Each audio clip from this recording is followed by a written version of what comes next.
मी आता 4 वांगी घेतली चिरून, ते पाण्यात मीठ घालून ठेवायचं म्हणजे काळापणा जातोय त्याचा. मी ह्याचं धबधबीत कालवण करून दाखवणार आहे.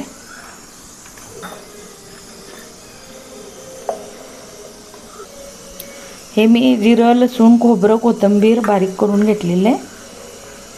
ते आता फोडणीत टाकणार. हां हो, तेल घालून फोडणीत टाकणार.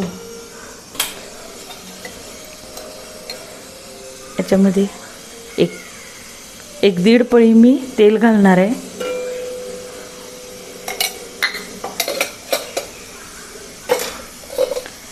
तेल आता कडू द्यायचं थोडं. हां, थोडंसं गरम झालं ना मग लसूण, खोबरं हे सगळं त्याच्यात मिक्स करून घ्यायचं.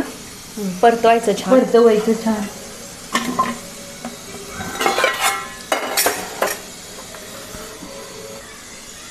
हा माझा घाटी मसाला आहे.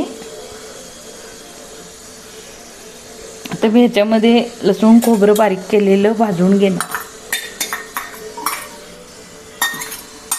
शक्यतो सांगली, कराड, कोल्हापूर हे सगळे घाटी मसाला आपण वापरतो. वर्षभराची चटणी आपण करून ठेवतो आणि तोच आपण घाटी मसाला म्हणून सगळीकडे तो प्रचलित आहे. आणि तो वर्षभर राहतो पण चांगला आणि त्याचा स्वाद पण छान येतो. हो. आता हे मी लसूण, खोबरं भाजून घेणार आहे आणि त्याच्यामध्ये घाटी मसाला 3 चमचे आणि थोडंसं 1 टेबलस्पून हळद घालणार आहे मी.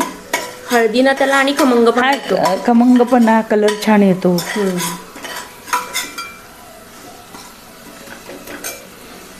आता मी ह्याच्यामध्ये हळद घालणार आहे थोडी. 1 छोटा चमचा हळद घातलेली आहे. आणि आता आपला तो घाटी मसाला मी 3 चमचे घालणार आहे.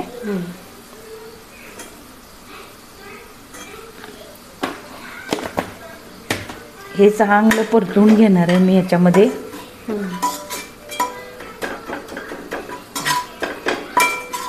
हे वांग एवढं छान लागते भाकरी सोबत, अतिशय सुंदर. हो, एकदम छान लागते. हे मसाला तुम्ही चांगला भाजून घेतला ना त्या वांग्याला टेस्ट एकदम भारी येते. आता मी ही वांग्याची पोळी याच्यामध्ये परतून घेणार आहे. मीठ घातल्यानंतर वांग्याचा काळापणा निघून जातो म्हणून थोडंसं वांग्यामध्ये मीठ घालायचं म्हणजे वांग्याला कलर छान येतो. आणि मी हे ट्रायप्लेनचं भांडं घेतलेलं आहे त्यामुळे ते करपत नाही आणि हे चांगलं होते ते. आणि ह्याच्यातलं खाल्लेलं शरीराला खूप चांगलं आहे. जर्मल वगैरे काही वापरू नका. हे ट्रायप्लेन, स्टील, जाडमध्ये असंच वापरा. लोखंडाचं जास्त चांगलं त्याच्यापेक्षा. हे असं परतून घ्यायचं. भांडी जाड आहेत भरपूर. हो हो. हे मी 1 चमचा टाकणार आहे.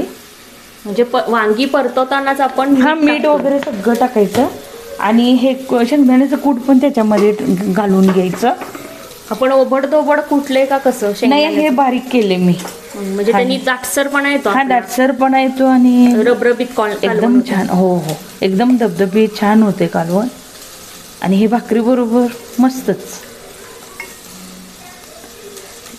जवळजवळ 5 ते 6 टेबलस्पून तू आपलं भाजलेल्या दाण्याचं कूट टाक.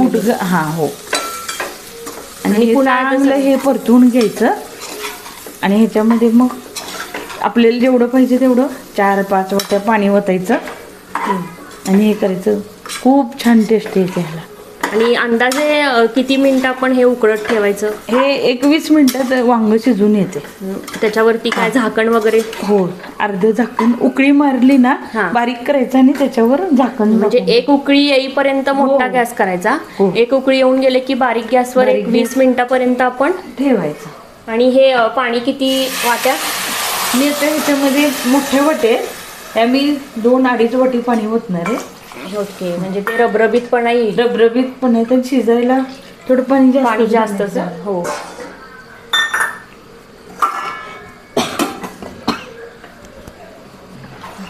फोडणी घातल्यानंतर ह्याला 1 उकळी मारून द्यायचं आणि बारीक गॅसवर अगदी मंद धबधबीत शिजून द्यायचं. वांग्याला एवढी टेस्ट छान येते हा.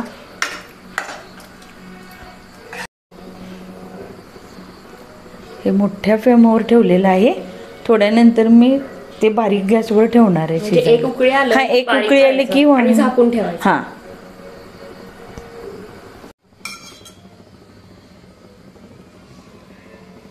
झाकून ठेव.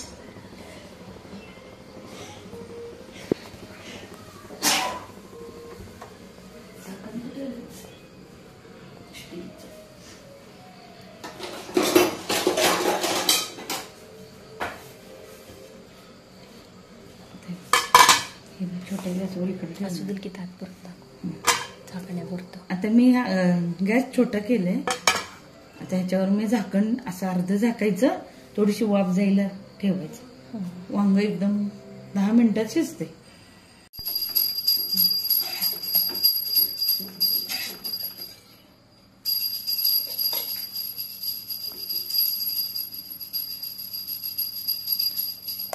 शिजले.